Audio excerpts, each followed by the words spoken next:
Hello students, how are you. आज हम आपको हिंदी की वितान बुक्स के सिल्वर वेडिंग का लेसन जो फर्स्ट है, इसके लेखक जो हैं मनोहर श्याम जोशी हैं। जो हमारे लेखक हैं, इन्होंने यशोधर पंथ की 21वीं वर्षगांठ का वर्णन किया गया है। यशोधर पंथ जो है वो एक सेक्शन अफसर के पद पर नियुक्त हैं और कार्यालय में एक निश्चित समय तक काम करते थे। और अब उसके बारे में बताया गया है कि दफ्तर की पुरानी दीवार घड़ी 5:25 बजा रही है। अपनी कलाई की घड़ी में 5:30 बज रहे हैं। वो कह रहा है कि इसमें आज उसकी सिल्वर वेडिंग है, लेकिन जो यशोधर पंत जी हैं वो अपनी जो दफ्तर में अपने काम में इतने व्यस्त हैं और उन्हें अपनी सिल्वर वेडिंग के लिए घर पर भी जाना है, उसकी तैयारी करनी है। तो उसके लिए वो बार बार चेक कर रहे हैं कि आज 5:25 हो चुके हैं और जो उसकी हाथ की कलाई की घड़ी है वो 5 मिनट आगे है, वो 5:30 का टाइम बता रही है। पंत जी अपनी घड़ी रोज़ाना सुबह शाम रेडियो समाचार से जो समाचार आते थे उनसे मिलाते थे और दफ्तर की जो घड़ी की है वो हमेशा सुस्त ठहराते थे, यानी कि वो पीछे चलती थी। आउट 2 में डालकर एक निगाह माथ हथों पर डाली, जो कारण 5 बज के बाद दफ्तर में बैठने को मजबूर होते हैं। अब वो बार बार जाने का मन करता है उसका, लेकिन वो मजबूर है कि चलते चलते जो जूनियर है कोई मनोरंजक बात कर दिल भर में शुष्क व्यवहार को निराकर जाने की जो पांडे जी हैं, किसनदा पांडे से मिली हुई परंपरा का पालन करते हुए कहते हैं कि आप लोगों की देखा रेखी सेक्शन की घड़ी भी सुस्त हो गई है। वो मजाक के अंदर कह देते हैं कि टाइम लेट है, इस वजह से वो कह रहे हैं कि आपके देखने के बाद भी ये घड़ी जो है वो सुस्त हो रही है। और इस प्रकार से आगे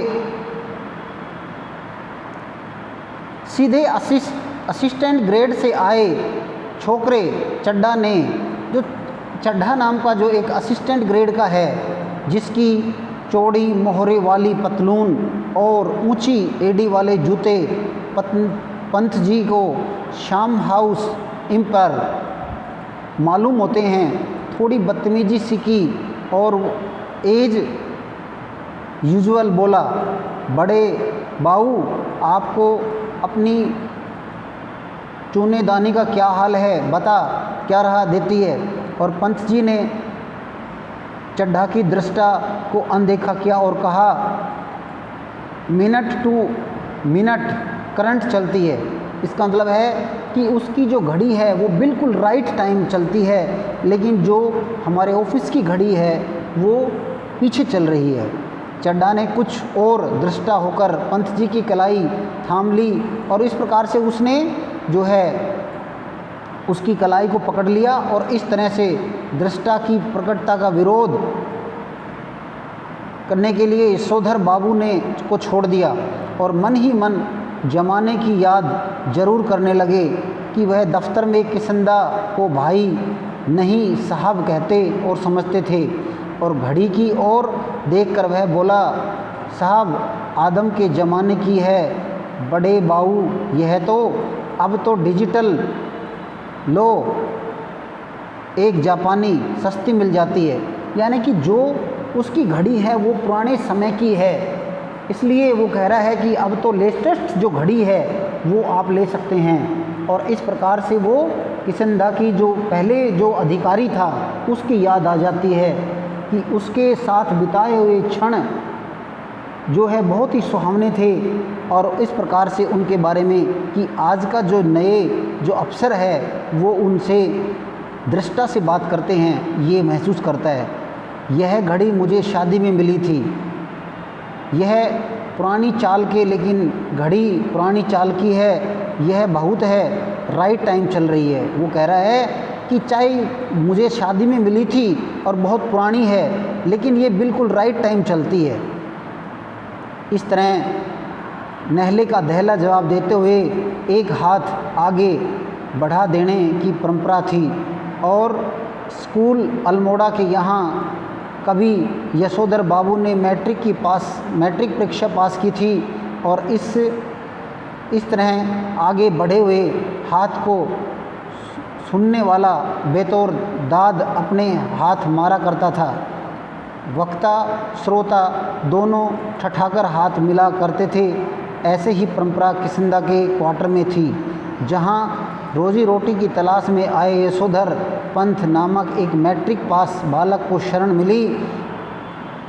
और किष्किंधा कुंवारे थे और पहाड़ से आए हुए कितने ही लड़के ठीक ठिकाना होने से पहले यहाँ रह जाते थे।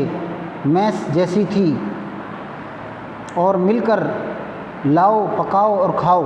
यशोधर बाबू जिस समय दिल्ली आए थे तो उनकी उम्र सरकारी नौकरी के लिए कम थी, क्योंकि कोशिश के करने के साथ बॉय सर्विस वह नहीं लगाए जा सके और किष्किंधा ने उन्हें मैस का रसोइया बनाकर रख लिया।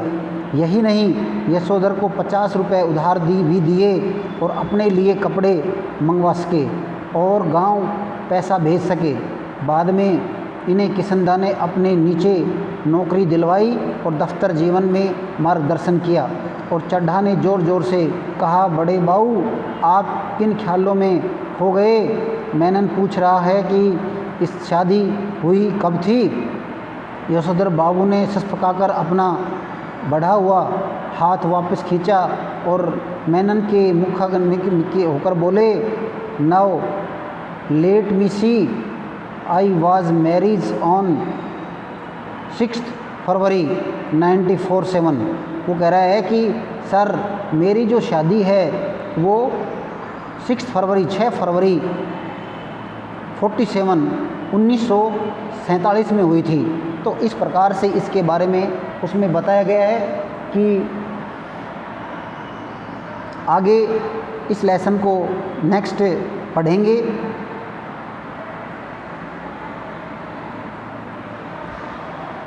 अब इसके बाद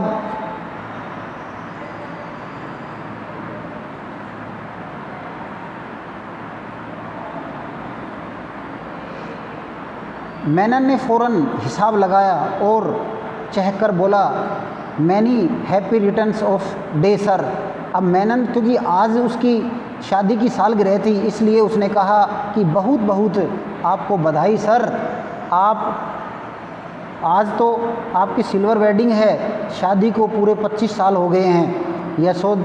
यशोधर जी खुश होते हुए छपे और झपकते ही बहुत खुश हुए।